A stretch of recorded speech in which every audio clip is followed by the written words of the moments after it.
मकई कंपनी का गीज़र आए चेक करने के लिए, बोले कि गर्म नहीं हो रहा। आए तो देखे तो यहाँ पे 2 लाइट जल रहा, रेड और ग्रीन, मगर गर्म नहीं हो रहा था।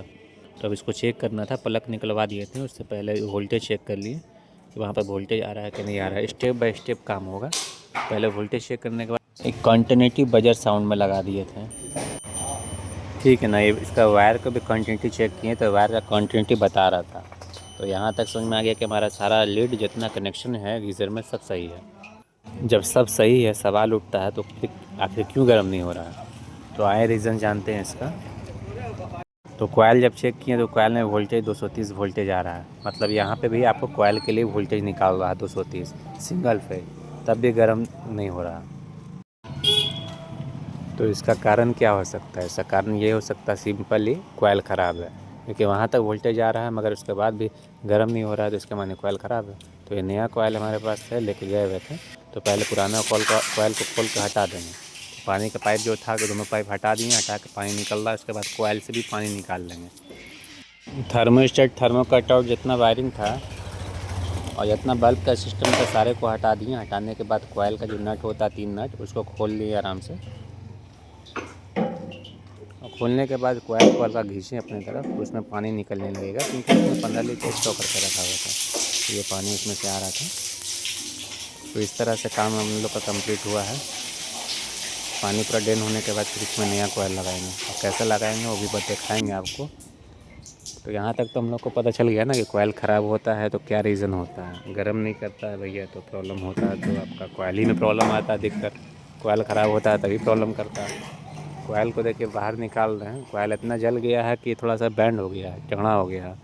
तो उसको थोड़ा सा पेचकस से मदद से चाड़ के उसको निकालेंगे।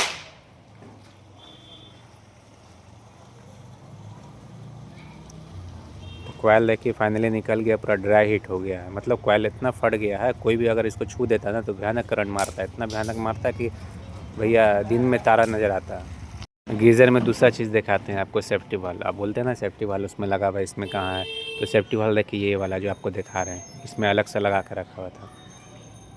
इसको सेफ्टी वाल्व बोलते हैं। हाँ, कभी कभार देखिए तीसरा कारण ये होता है, कभी कभार गर्म नहीं होता है ना, तो कभी कहते हैं भैया कि कोयल देखिए ना नया लगाए हैं, गर्म नहीं हो रहा था। कभी यहाँ से भी प्रॉब्लम आता है, दोनों कनेक्शन खोल कर रख दिएगा पानी का तो प्रॉब्लम करता है, पानी रिटर्न हो जाता है, इससे कारण गर्म नहीं हो पाता। तो ये भी चीज़ आपको दिखा दी यहाँ पास कि देखिए किस तरह से होता है। दोनों नल ओपन करके रखिएगा तो प्रॉब्लम आएगा, इसलिए हमेशा एक ही को खोलना। नहीं, क्या हुआ? दोनों में से एक यूज़ करना है, कोई भी। क्या ये देखिए कोयल लगाना था, कोयल लगाने से पहले रबड़ को बैठा लेना होता है फ्रेम में, क्योंकि लीकेज ना हो। तो वही रबड़ को बैठा लिया गया। अब बैठाने के बाद फिर उसको उसमें अंदर कोयल डाला जाता है, क्योंकि उसके बाद आराम से बैठता है, पानी लीकेज का प्रॉब्लम नहीं होता है। तो यही काम अभी किए हैं। करने के बाद फिर अभी आपको दिखाएंगे क्या क्या प्रोसेस और बाकी है इसका। कोयल पूरा बैठा लिए, बैठाने के बाद पानी से खोल दिए हैं। खोल के चेक कर ले रहे लीकेज आ रहा है कि नहीं, मतलब लीकेज हो रहा है कि नहीं हो रहा है। कभी कभार होता है कि लीक करता है, इसके कारण उसको पहले खोल कर देख लिए। एक ठंडा पानी का खोले थे, ये गर्म पानी का। तो लीकेज फाइनली नहीं हो रहा था। एयर देख रहे हैं इसमें से आ रहा है कि नहीं, हल्का हल्का एयर आ रहा है नल से, मतलब पानी अब भरने वाला है। कपड़ा से पोंछ कर देख लिए इसमें कहीं ना कहीं लीकेज तो नहीं ना है।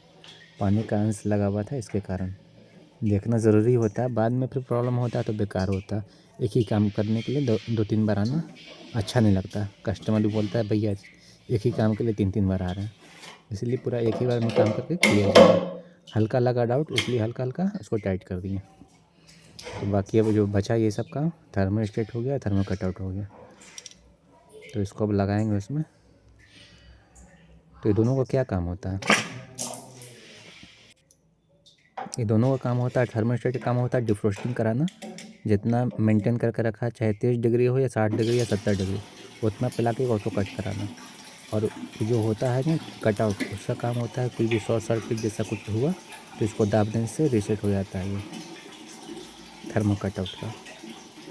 तो थर्मो कटआउट एक तरीका से ट्रिपर है, सेफ्टी पर्पस है, और थर्मोस्टेट डिफ्रोस्टिंग पर्पस है। फाइनली कंप्लीट होने के बाद एयर वो निकाल लिया। एयर निकालने के बाद प्लग खोज के ऑन कर दिया। अब ये मशीन स्टार्ट हो गया। 2 लाइट है, एक आपका गर्म का, एक आपका ठंडा का। मतलब डायरेक्ट एक जलेगा, एक गर्म होगा तो बंद हो जाएगा। ये डायरेक्ट है, वो हीटिंग का। तो ये 2 लाइट इसमें है, तो कंप्लीट हो जाएगा तो फिर अपने आप ऑटोमेटिक बंद हो जाएगा। तो आपको मेरा काम कैसा लगा? अच्छा लगा तो कमेंट करके बताएं, और आपके घर में किस तरह का गीज़र लगा हुआ है वो भी बताएं।